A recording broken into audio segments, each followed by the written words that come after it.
Kumbukumbu hiyo ni kumbukumbu ambayo inakumbusha dunia nzima kwamba madhara ya ukabila na ukosefu wa siasa bora ni hatari katika kuteketeza jamii ya kibinadamu. Jua linapozama upande wa magharibi katika jiji la Kigali nchini Rwanda, familia nyingi na jamii ya kimataifa wanakusanyika kukumbuka mauaji ya kimbari ya mwaka 1994, tukio lililoangamiza maisha ya zaidi ya watu milioni 1 ndani ya siku 100. Ulimwengu bado unapambana na kuzuia hayo yasiwezi kutokea, licha ya kuwa mauaji mengi hata zaidi ya hayo ya Rwanda yanatokea. Kumbukumbu hii ya kuibuka ni zaidi ya maombolezo, ni elimu, mshikamano na maridhiano ya kitaifa. Mauaji yaliyopita ni makubwa mno, na hili tunathubutu kulisema wazi kwamba ni juhudi ambazo Bwana Kagame, licha ya kuwa ana makosa yake mengine, lakini amejitahidi kuituliza Rwanda. Baada ya mauaji ya kimbari, Rwanda ilianzisha sherehe za kitaifa na kijamii zinazohusisha shule, mashirika ya kiraia na jamii kwa ujumla kuenzi waathiriwa na kuhamasisha mshikamano wa taifa. Rwanda hivi sasa, Wanyarwanda wanaishi pamoja licha kuwa ndani ya nafsi zao kuna lugha ambazo hazisikiliziki. Mnamo mwaka 2003, Umoja wa Mataifa uliweka tarehe 7 Aprili kama siku ya kimataifa ya tafakari juu ya mauaji ya kimbari. Hatua hii iliweka kumbukumbu ya Rwanda katika mtazamo wa kimataifa. Hali hii ya hawa watu bado itarudi, na hili analizungumzia sana hata katika hotuba zake. Anaonyesha kwamba Rwanda bado haijawa na usalama. Msikilizaji wa Rafiki Kiswahili, karibu katika makala Afrika Mashariki. Hii leo tunaitazama safari ya miaka 32 ya kumbukizi chungu ya mauaji ya kimbari ya Rwanda yaliyotokea mwaka 1994. Mwandalizi na msimulizi wako anaitwa Martin Nyoni. Nasema karibu tuwe pamoja hadi tamati. Ni sauti za kuogofya katika masikio, si tu kwa wakazi wa Rwanda bali ulimwengu mzima. Zilikuwa ni siku 100 zenye maumivu makali yasiyopoa kwa haraka. Aprili 7, 1994 ni siku ambayo historia ya Rwanda iliandikwa kwa wino mwekundu, kumaanisha hatari. Kifo cha rais wa zamani wa taifa hilo Juvenal Habyarimana, aliuawa akitokea nchini Tanzania katika mchakato wa kusaka amani nchini Rwanda baada ya waasi wa kundi la RPF, wakati huo ambao kwa sasa ni chama kilichopo madarakani, kuanzisha vita dhidi ya serikali ya Juvenal Habyarimana, wakimtuhumu kuwatenga raia wa Rwanda kutoka jamii ya Watusi. Hapo ndipo ghasia zikazuka kote nchini humo, kwa jamii ya Wahutu na Watusi kushambuliana vikali kutoka mijini hadi vijijini. Bwana Mali Ali, mchambuzi wa masuala ya kimataifa kutoka jijini Paris nchini Ufaransa, na muuliza kutoka katika mtazamo wa kimataifa, kumbukumbu ya mauaji haya ya kimbari yanachangia vipi uelewa wa dunia kuhusu hatari ya ubaguzi wa kikabila na mauaji ya kimbari? Kwa kweli kumbukumbu hiyo ni kumbukumbu ambayo inakumbusha dunia nzima kwamba madhara ya ukabila na ukosefu wa siasa bora ni hatari katika kuteketeza jamii ya kibinadamu kwa ujumla. Licha kuwa hali ya Rwanda ni hali ambayo imefikia kwenye mauaji ya kimbari, ulimwengu bado unapambana na kuzuia hayo yasiwezi kutokea. Licha kuwa mauaji mengi hata zaidi ya hayo ya Rwanda yanatokea, lakini hayapewi nafasi hiyo ya kuitwa mauaji ya kimbari kwa sababu za kisheria. Katika kipindi cha takribani mwezi mmoja wa kwanza katika mauaji hayo, jumuiya ya kimataifa inanyoshewa kidole hadi wakati wa leo kuwa kimya bila kuchukua hatua zozote, huku watoto na wanawake wakiuawa kikatili bila kusikia sauti za msaada wala mkono uliwanusuru wasitumbukie katika vifo vyenye mateso makali dhidi yao. Kwa mara nyingine namuuliza Bwana Mali, jumuiya ya kimataifa zimekabiliana vipi na somo la Rwanda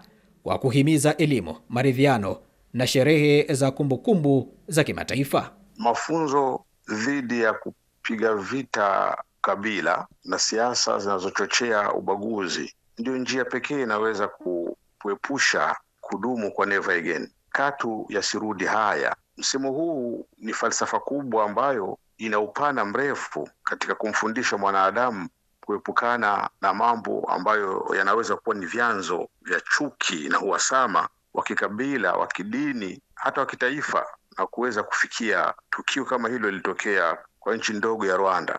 Licha ya kuwa Wanyarwanda hao wana lugha moja, wana tamaduni moja, lakini kumeweza kutokea kitu kama hicho ambacho hata kwenye nchi zina makabila tofauti na chuki za kikabila hajatokea jambo kama hilo. Watawala wa sasa wa Rwanda chini ya Rais Paul Kagame wamechukua hatua kadha za kikamilifu za kukabiliana na makovu ya mauaji ya kimbari ya mwaka 1994, japo mchambuzi Mali Ali anaonya.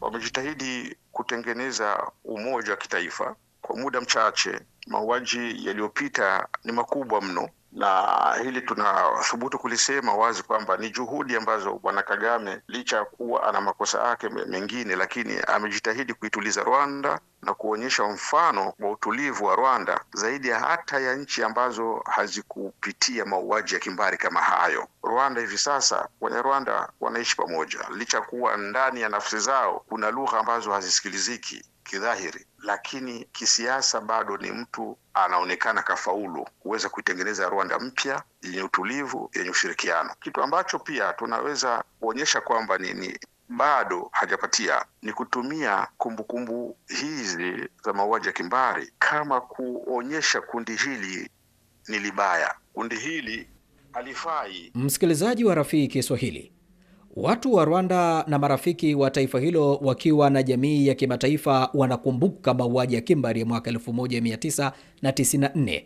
miaka 32 baada ya tukio hilo la kuharibu maisha ya zaidi ya watu milioni 1 ndani ya siku 100. Bwana Mali Ali anasema historia ya mauaji ya kimbari inatoa somo muhimu kwa nchi zilizo katika mizozo ya kikabila na kidini, kuwa mshikamano na maridhiano ni msingi wa amani.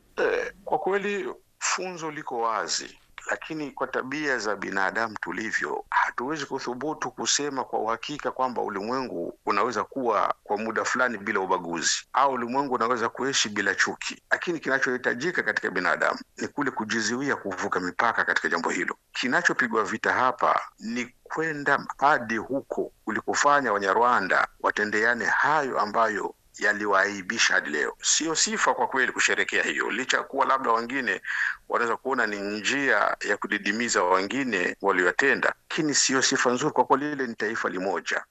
Mahakama ya Kimataifa ya Rwanda ICTR, yani International Criminal Tribunal for Rwanda, ilianzishwa na Baraza Kuu la Umoja wa Mataifa mnamo mwaka 1994 mara baada ya mauaji ya kimbari ya Rwanda, ili kushughulikia uhalifu wa mauaji ya kimbari, uhalifu wa jinai dhidi ya binadamu na ukiukwaji wa sheria za kimataifa.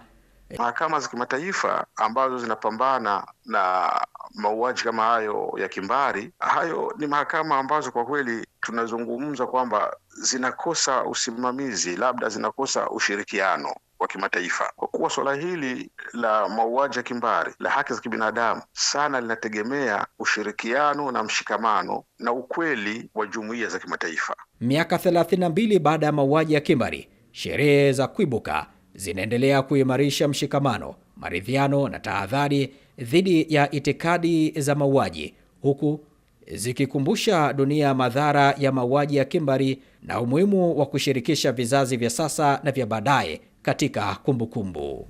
Ni lazima wapitie njia ya mazungumzo kuitengeneza Rwanda salama ndani na Rwanda salama kwa nje. Bila mazungumzo ya Wanyarwanda wote, Rwanda itakuwa bado iko hatarini, na vizazi vinavyokuja vinaweza kurisi hali hiyo ambayo inaweza kuhatarisha na kujirudi baada ya miaka iliyokuwa mingi. Msikilizaji wa Rafiki Kiswahili, na kufika hapo naweka nukta katika makala haya ya Afrika Mashariki. Hii leo tumetuama kuitazama safari ya miaka 32 ya kumbukizi chungu ya mauaji ya kimbari ya Rwanda yaliyotokea mwaka 1994. Mwandalizi na msimulizi wako anaitwa Maltini Nyoni.